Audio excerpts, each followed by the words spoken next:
വാ വാ വാ വാ കുടിക്കേ കുടിക്കേ. ആശാനെ, നാട്ടുകാരെ പേടിച്ച് അച്ചു നാട്ടിൽ നിന്ന് മുങ്ങിയെന്നൊരു ന്യൂസ് കേട്ടല്ലോ. അച്ചു മുങ്ങിയാലേ ഞങ്ങളിവിടെ പണയം വെച്ച സ്വർണത്തിന് ആശാൻ സമാധാനം പറയേണ്ടി വരും. ഇതിപ്പോ നാട്ടുകാരുടെ മൊത്തം ഒരു പ്രശ്നമായതുകൊണ്ട് ഞങ്ങൾ എല്ലാരും കൂടെ കൂടി ഒരു ജനകീയ കമ്മിറ്റി ഉണ്ടാക്കിയിരിക്കാം. ഞാനാ അതിന്റെ കൺവീനർ. ഓഹോ, അതിനും നിങ്ങളൊരു കമ്മിറ്റി ഉണ്ടാക്കിയോ? നല്ല കാര്യം. അച്ചു എങ്ങോട്ട് മുങ്ങിയൊന്നുമല്ല, നിങ്ങളുടെയൊക്കെ പ്രശ്നങ്ങൾക്ക് പരിഹാരം ഉണ്ടാക്കാൻ പോയതാ. ഇന്നോ നാളെയോ അവർക്ക് എത്തും. ഇന്നത്തെ സ്വർണ്ണവില അനുസരിച്ച് നഷ്ടപ്പെട്ട സ്വർണത്തിന് ഞങ്ങളൊരു വില നിശ്ചയിച്ചിട്ടുണ്ട്. ഞങ്ങൾ ഇവിടുന്ന് മേടിച്ച പണവും പലിശയും കഴിച്ചിട്ടുള്ള കണക്കാ. 1,40,000 രൂപ തന്നാലേ അച്ചുവിന് ഞങ്ങളോടുള്ള ബാധ്യത തീരൂ. ആശാൻ കൂടി അറിഞ്ഞിരിക്കാൻ വേണ്ടി ഞങ്ങൾ ഇത് പറഞ്ഞുകൊണ്ടിരിക്കണേ.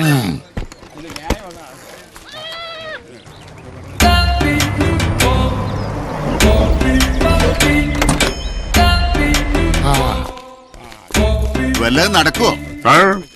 സ്വർണമെല്ലാം റെഡി ആയിട്ടുണ്ട്. നാളെ രാവിലെ മുതൽ ആർക്ക് വേണമെങ്കിലും വന്ന് പണയപ്പണ്ടങ്ങൾ എടുപ്പിക്കാം. അല്ലെങ്കിലും അച്ചു അങ്ങനെ നെരുവേട് കാണിക്കൂല, ഞങ്ങൾക്കറിയാം. നമ്മുടെ കാശും വെച്ചോണ്ട് കിടന്ന് ഉറങ്ങുന്ന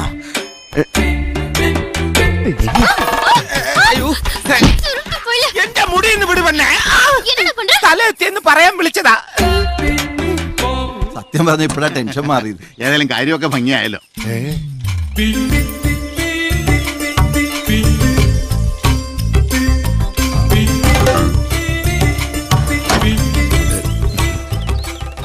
ഒരു കുടുംബം തകരാൻ പോകുന്നു.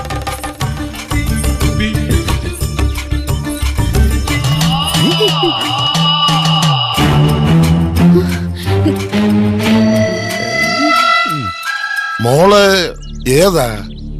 ഇവര് താലി കെട്ടിയ പൊണ്ടാട്ടി.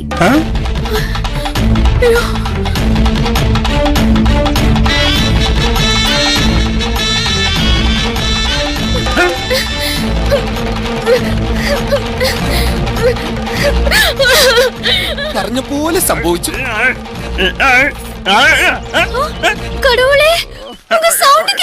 അത് ജനിച്ചപ്പോഴേ സ്പീക്കർ കത്തിപ്പോയതാ. ഭാര്യ അകത്ത് പോയി തൂങ്ങി ചാന്നതിന് മുമ്പ് വേഗം പോയി കാര്യം പറഞ്ഞ് മനസ്സിലാക്ക്. ഒരുമാതിരി പൊട്ടന്മാരെ പോലെ പെരുമാറല്ലേ. அந்த பொண்ணாണ് இந்த ஆளிന്റെ ஒரிஜினல் பொண்டாட்டி. என்ன சொல்றீங்க? உண்மையை சொல்றேங்க.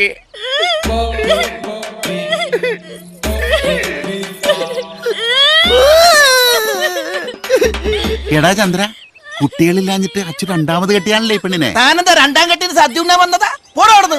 സ്വർണ്ണം നാളെ തരാന്ന് പറഞ്ഞില്ലേ? എടാ ചന്ദ്ര, ഇവിടെ എന്തെല്ലാം കുഴപ്പങ്ങളാ നടക്കുന്നത്.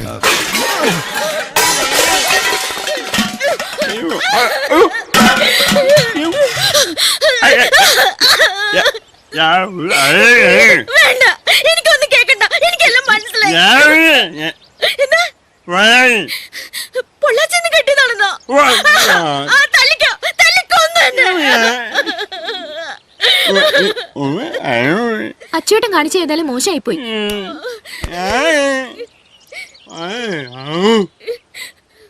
അപ്പുവേട്ടൻ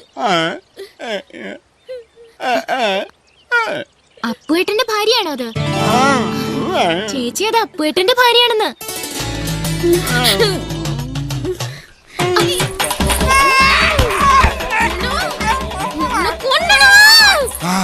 ആശാനെ, അടുത്ത പാലയിൽ ഭദ്രകാളിയാക്കാൻ പറ്റിയ പെണ്ണാ.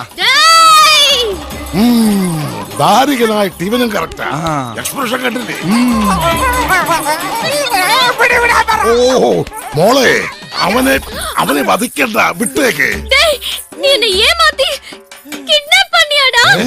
അയ്യോ ആശാനെ, ഈ പറഞ്ഞ സാധനം അമ്മച്ചാണ്, ഞാൻ ചെയ്തിട്ടില്ല.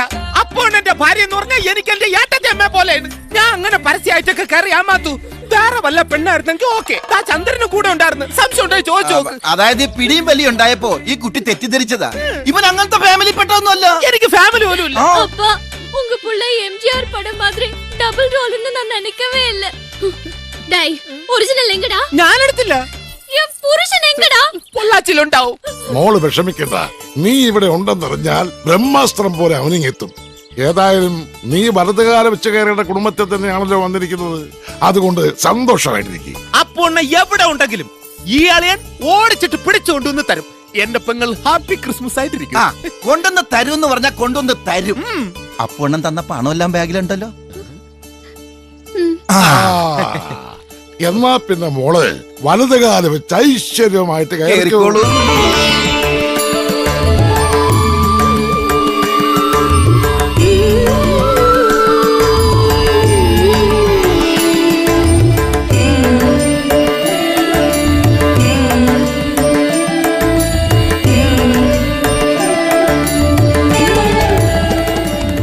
ഇത്രയൊക്കെ ആയ സ്ഥിതിക്ക് അച്ചോട്ടൻ തന്നെ ഡൂപ്പായിട്ട് നിന്നാലോ? നല്ലൊരു ചടങ്ങിൽ ഇങ്ങനെ തെറി വിളിക്കരുത്.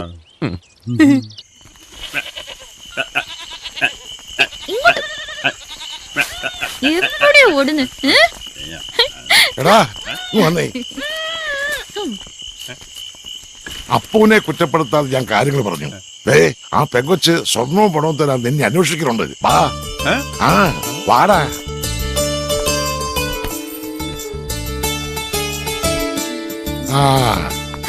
വാങ്ങപ്പാ.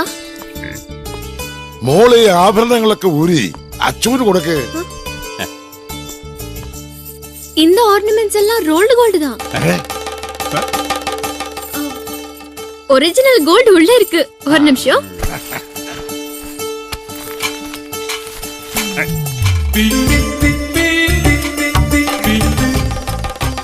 இது கோல்டு, இது கேஷ். അല്ല ഇതേ ഉള്ളൂ. இதா மாமா பிறந்த நாளைக்கு கிஃப்டா தந்த கேஷும் கோல்டும். இந்த கேஷ் பட்டு சேலை வாங்குறதுக்கு எனக்கு கொடுத்தாரு. பரவாயில்ல, எடுத்துக்கோ. உங்க ப்ராப்ளம்ல முடியட்டும். എടാ ഞാൻ ആ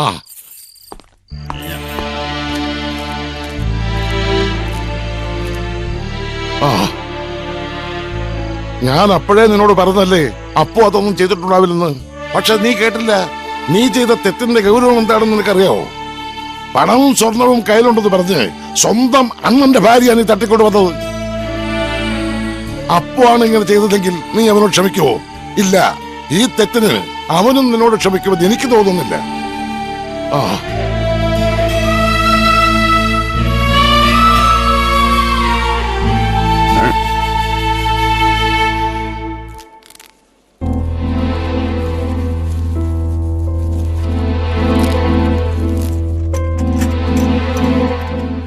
ഏതായാലും അച്ചു ചെയ്തത് ഒരു തരത്തിൽ നിനക്ക് ഉപകാരമായെന്നേ ഞാൻ പറയൂ.